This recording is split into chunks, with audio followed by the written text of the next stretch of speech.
कुछ घटनाएं हमारे जीवन का एक अहम हिस्सा बन जाती हैं और लाख कोशिशों के बावजूद भी हम उसे भुला नहीं पाते और वो ताउम्र हमें याद रह जाती हैं। ऐसी ही एक घटना मेरे एक अंकल ने बताई। उन्होंने बताया कि आज भी जब वो उस घटना को याद करते हैं तो उनके रोंगटे खड़े हो जाते हैं।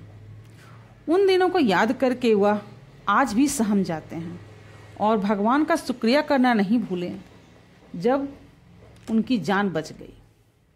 यह कहानी 1985 की है, जब मेरे अंकल रामचंद्र और उनके कज़न ब्रदर को दूसरे गांव से एक भोज का निमंत्रण आया था और भोज के निमंत्रण में जाने के लिए वह देरी कर रहे थे।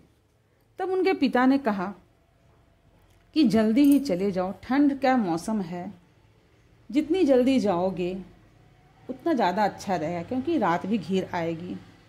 और सुनो, आज रात को वहीं ठहर जाना और कल सुबह ही आना।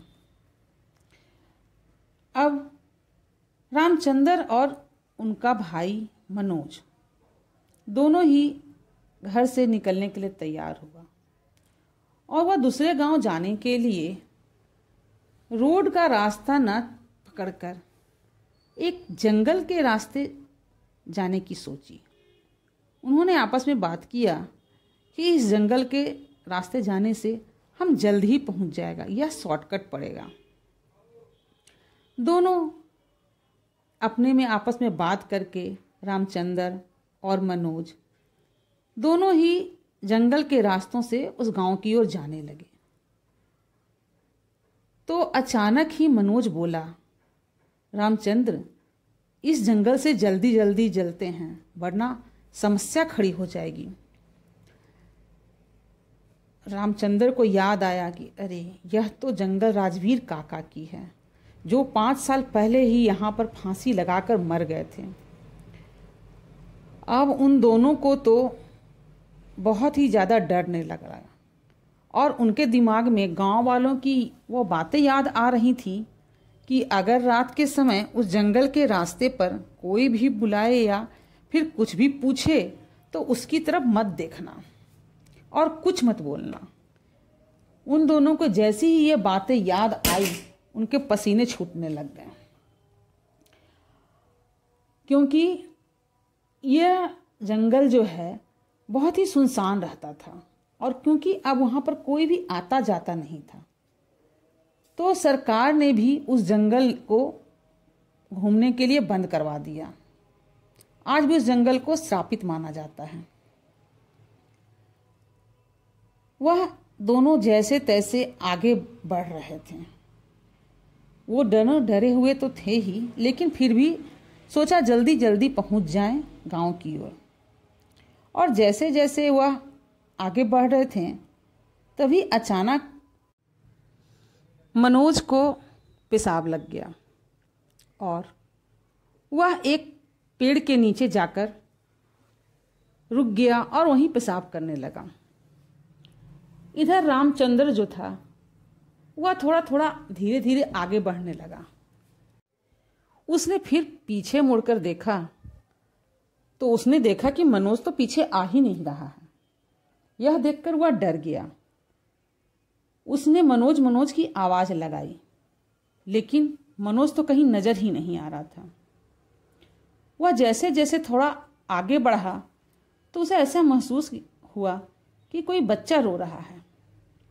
उसे किसी बच्चे की रोने की आवाज सुनाई दी। उसने सोचा कि कोई औरत अपने बच्चे को लेकर यहाँ के रास्तों से ही जा रही होगी। यह सोचकर इग्नोर करके वह मनोज को ढूंढते हुआ आगे बढ़ने लगा, लेकिन वह बच्चे की आवाज धीरे धीरे और तेज होती जा रही थी। जैसे जैसे आगे बढ़ रहा था वैसे वैसे ही आवाज और भी तेज होती जा रही थी, लेकिन रामचंद्र ने पीछे मुड़कर नहीं देखा।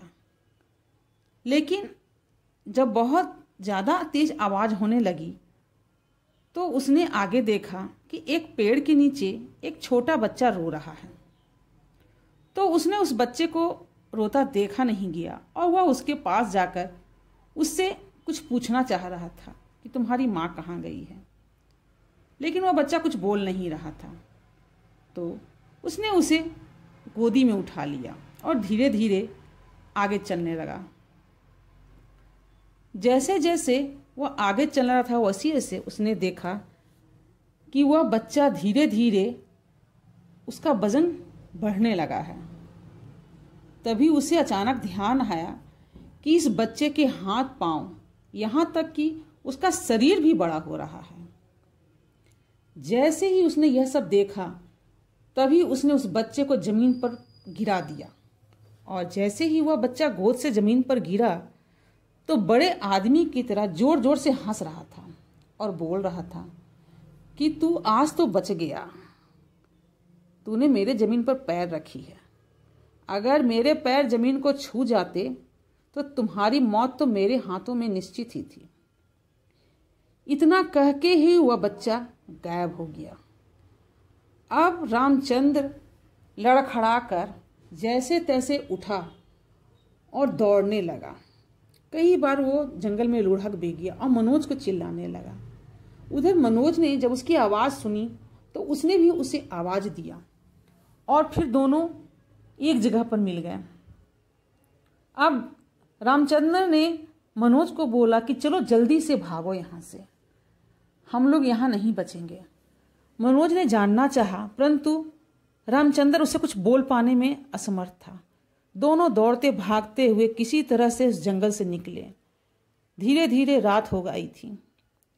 दोनों किसी तरह से दौड़ते हुए उस गांव में पहुंचे और वहां जाकर गांव वालों को सारी बातें बताई। जब गांव वालों ने पूरी कहानी सुनी तब उन्होंने बोला कि तुम्हें तो कभी भी इस जंगल से आना ही नहीं चाहिए था, क्योंकि यह एक भूल भुलैया है। जो भी इस जंगल में जाता है वह फिर वापस लौट कर कभी नहीं निकल पाता है। वो तो भगवान का कृपा हुआ, देवी माँ की कृपा हुई जो तुम दोनों बाहर निकलकर बच पाए। रामचंद्र हांफता हांफता बेचैनी महसूस करने लगा। उसे लगा जैसे अभी भी कोई उसका पीछा कर रहा है। गांव वालों ने किसी तरह उसे मंदिर ले गया और उसे समझा बुझाकर शांत कराया। सुबह होने पर गांव वाले रामचंद्र और मनोज को लेकर उसके घर पहुंचे और सारी बात बताई, लेकिन डर ने अभी भी उन दोनों का पीछा नहीं छोड़ा था।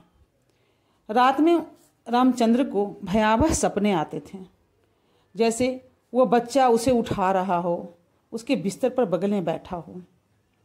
जब उसने अपने पिताजी को यह बात बताई तो उसे सामने ही माता के मंदिर में ले जाया गया और एक तांत्रिक ने उन्हें मंत्र द्वारा एक ताबीज़ दिया, जिसे कभी भी न उतारने को बोला, क्योंकि उसने बताया कि क्योंकि तुमने उस बच्चे को गोद में उठाया है इसलिए ये यदा कदा तुम्हारे पास आता ही रहेगा।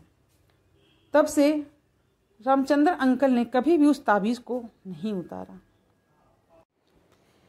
ऐसी ही सच्ची घटनाओं को जानने के लिए और देखने के लिए कृपया मेरे चैनल को लाइक, शेयर और सब्सक्राइब करें और कमेंट करके ये बताएं कि आपको मेरी यह कहानी कैसी लगी।